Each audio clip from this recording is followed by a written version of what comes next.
back, you beasts! They've driven us out! Manor Farm is no more! We are Animal Farm, free at last! सोचिए, एक farm के सारे जानवर मिलकर के इंसानों के खिलाफ विद्रोह कर देते ताकि वह अपनी जिंदगी आज़ादी से बिता सके, जहाँ सारे जानवर बराबर हो, कोई किसी का मालिक ना हो, कोई किसी का गुलाम ना हो। पर क्या हो अगर वही आज़ादी एक बुरे सपने में बदल जाए, जहाँ जानवर ही जानवर का खून चूसने लगे। दोस्तों, आज हम जिस किताब के बारे में बात कर रहे हैं वो है जॉर्ज ऑरवेल की famous book the Animal Farm. यह कहानी सिर्फ जानवरों के बारे में नहीं है, ये इंसानी इतिहास का वह काला सच है जो उतना ही रेलेवेंट है जितना कि बुक लिखते वक्त था। तो चलिए इस कहानी के पीछे छिपे असली ड्रामे को डिकोड करते हैं। कहानी की शुरुआत होती है मैनर फार्म से, जहाँ का मालिक है मिस्टर जॉन्स, जो एक शराबी, लालची और क्रूर इंसान है। वो जानवरों पर बहुत अत्याचार करता है, उनसे दिन रात काम कराता है। एक रात ओल्ड मेजर, जो कि एक बूढ़ा सुअर है, वो सारे जानवरों को इकट्ठा करता है और उनको सपना दिखाता है इंसानों के बिना एक दुनिया की, जहाँ सारे जानवर आज़ाद होंगे। Our lives are miserable, laborious and short. But it is only because we work for the humans. We must rebel and... कुछ ही दिनों में बूढ़ा सुअर मर जाता है, लेकिन क्रांति की आग सुलगती रहती है। एक रात जब मिस्टर जॉन्स सारे जानवरों को खाना देना भूल जाता है, सारे जानवर मिलकर उसके खिलाफ विद्रोह कर देते हैं और उसको मार भगाते हैं और मैनर फार्म का नाम बदलकर एनिमल फार्म रख देते हैं। Get back, you beasts! They've driven us out!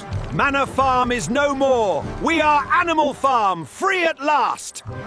आज़ादी मिलने के बाद जो सबसे इंटेलिजेंट थे यानी सुअर, वो लीडर बन जाते हैं। इनमें से भी दो मेन सुअर होते हैं जिनका नाम होता है स्नोबॉल और नेपोलियन। वो मुख्य नेता बनते हैं। स्नोबॉल इंटेलिजेंट, स्मार्ट, पढ़ा लिखा और जानवरों की भलाई सोचने वाला था, जबकि नेपोलियन धीरे धीरे अपनी ताकत बढ़ाता है। Comrades, work hard! All animals are equal. 4 legs good, 2 legs bad. 4 legs good, 2 legs bad. इन्होंने मिलकर 7 नियम बनाए। उनमें से भी जो मुख्य था वो था ऑल एनिमल्स आर इक्वल।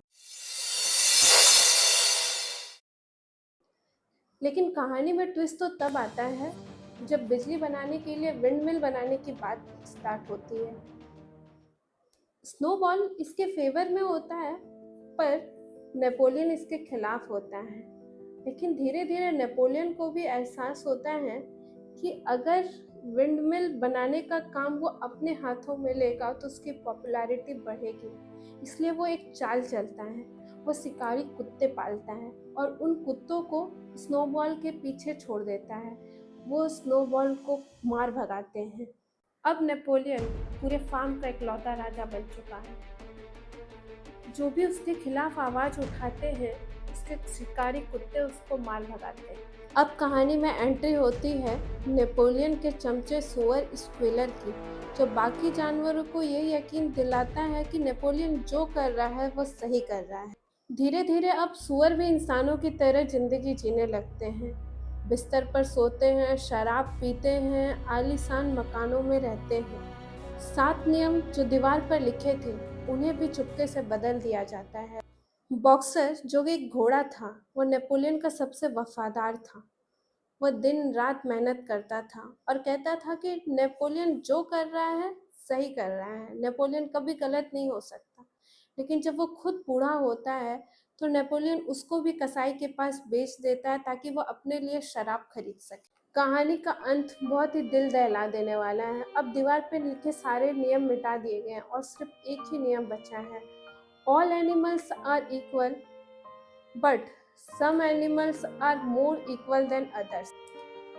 आखिरी सीन में इंसान और सुअर साथ मिलकर पार्टी कर रहे होते हैं और बाकी जानवर उनको खिड़की से देखते हैं। बाकी जानवरों को ये समझ ही नहीं आ रहा होता है कि कौन सुअर है कौन इंसान है, क्योंकि दोनों अब एक जैसे हो चुके हैं।